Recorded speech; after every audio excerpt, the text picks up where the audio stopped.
Where he is now is he's talking about an atomism that believes in free will. So the first kind of atomism, one kind of atomism, doesn't believe in free will. That was, behavioralism and Marxism, right?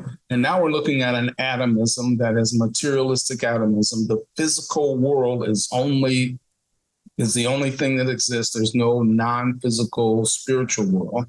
And so what is the materialistic atomism that believes in free will? Well, he says actually there are two kinds here, hedonism and egoism. And so he says a hedonistic form, and he says these are kind of overgeneralizations, but he's gonna work with these anyway because they'll help us to see what he's talking about here. So a hedonistic form of free will, he says, is that we live for one thing or we live for another thing. And then, of course, there are arguments over, what is it that we should live for? So the egoist, he says, indicates that we should exercise our free will for our own benefits, our own personal benefits, whatever will get us ahead, says the egoist, right? Whatever is best for me, that's what I should work toward, says the egoist. So that's it's a materialistic, atomistic position, but you do have free will, and your free will is to be exercised in what benefits you, says the egoist. Mm-hmm. Right. And as we jump through the kind of three areas, we can kind of see the value of the classification that he has here is, with the monist, you have to deal with reality. I mean, it seems very hard to come up with a concept that everything is just an illusion, and the people die and people change and people have hard lives and other people don't. So you're just saying that that's all kind of an illusion. And then with the kind of spiritualist and materialist person, you are still questioning, well, without a God, we're coming at these from a non-Christian point of view here. Well, what does spiritual mean? And so we have to kind of think of those things, because we're trying to find where we deviate. And so even questions of the physical are need to be approached here. And here you have only the physical. And so you come up against things in the physical world that people kind of almost take for granted, and they go, well, what about you as a person? You are different from your brother, but you come from the same person. So how does your personality exist, and how does things like love exist, and how does you going out throughout your day? How do you do those things? And so that's the benefit that we can already start to see here, and especially talking about hedonism and egoism here, is that focusing on choice is a very good avenue to take on having a more full picture of putting somebody into a proper category of the worldview, so that way we can talk to them on their level to have this internal critique. And so hopefully you're seeing that with what's being covered here. So all that to say then that if those who aren't egoist or hedonist ultimately become Unitarianism or utilitarianism, those are not egoist or hedonist. This utilitarian says that you should do what is best, what is the best interest of the most amount of people, or the most people, or other people. The greatest happiness for the greatest number is what should govern free will. So there exists free will. And so when you come up to a particular decision, what you should or ought to do, which should be some key points right there, is to say, well, what would make the most amount of people happy, or what would be best for the most amount of people?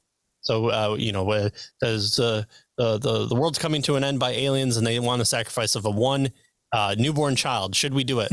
Well, we sacrifice the one baby for 7 billion people on Earth, and then the aliens go away. Good. Do we do that? Yeah. So yeah, notice the egoist is focused on me, the individual, and the utilitarian is focused on everybody else involved. So the egoist says what's best for me in terms of my ability to make decisions. I'm not determined, right? My actions are determined.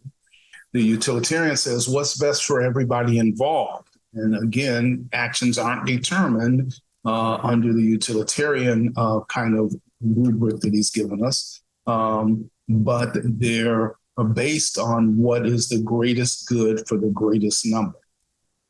Right. Democracy, locking people up so people have free will. They know the repercussions to their actions, and they violate other people's happiness or free will. And so that's when you have to lock them away because they're responsible for their actions because they have free will. And also, this is the greatest happiness for the greatest amount of people. You don't want that person interfering with one or more people. They've already done so. And so we have to remove them from society, at least for a time, maybe forever, depending on the extent of it. And so here, democratic humanist would be this utilitarian point of view avenue.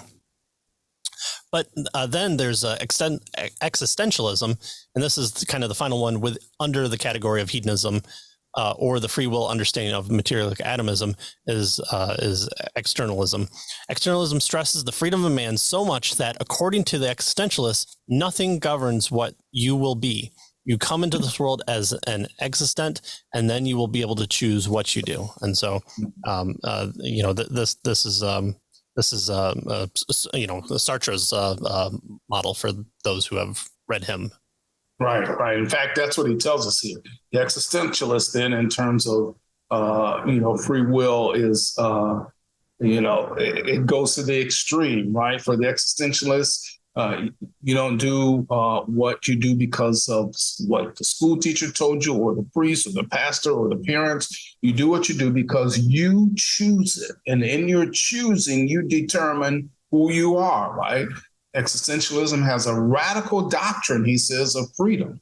And as you mentioned here, you first exist and then you choose your essence. The famous existentialist philosopher Jean-Paul Sartre put it, existence precedes essence, right?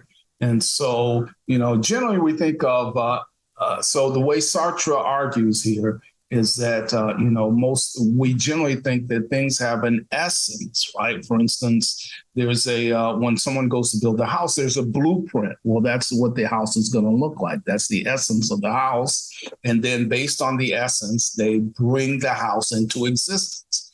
Sartre says, no, life is really just the opposite of that. We kind of come into existence. We have no idea who we are, or what we're going to be, or anything like that. And then our choices determine who we are, our essence. So existence precedes essence is what Sartre was attempting to say here. So choices are everything for the existentialists. They, again, determine who you are. So you'll be whatever you are or whoever you are. It's based on what you choose, says the existentialist. Right. And so last time we talked about kind of the matrix being the monism viewpoint of kind of growing and being able to kind of see reality better. The third Matrix movie, for those who may have gotten there and been able to get past the all the cool special effects for their time, the idea of why do you choose to fight is the big question at the end, and Neo says, because I choose to. So it's not the program that he was conditioned to. Yes, he's the one, but why does he continue to fight even though his loved one is dead and Zion's going to fall? Why does he choose to continue to fight against unimaginable odds? Because Agent Smith has taken over everything within the Matrix, and the one great line in the whole movie is because I choose to. And so that's Neo becoming the existentialist. So the thing that distinguishes these three basic schools of philosophy is their view of the nature of reality. Is it one or is it spiritual? Is it two, mind or what we call spirit and body, or is it one but it's material made up of these kind of little bits, and that's all there is there, and there's nothing spiritual about it. These are the distinctions: matter or spirit, or both, many things or one thing. If you get that grid set up in your mind, is what Bonds is saying. Just about any view you encounter is going to fall into one of those categories, whether they use this vocabulary or not. And when we went through Nancy Pearcey's book, Finding Truth, this is this is the box. This is the people that the box sets in front of everyone, and they try to fit everything within the entirety of the known universe or the unknown universe into this box. And there are people that want to close the lid before everything gets in, and so they leave it out, and we have to say, well, there's no such thing as free will. Things. Yeah. Right. So, or you don't really have love, and or the baseball flying at you that hit you and caused you never to play baseball again when you were 6. That's out the window, and that didn't really happen to you. But I'll tell you really what happened to you. You just thought it was, or you didn't leave a good enough life, and so you experienced this pain that showed you that you're going to become the next sacred cow, literally for in your next life. Right. Good.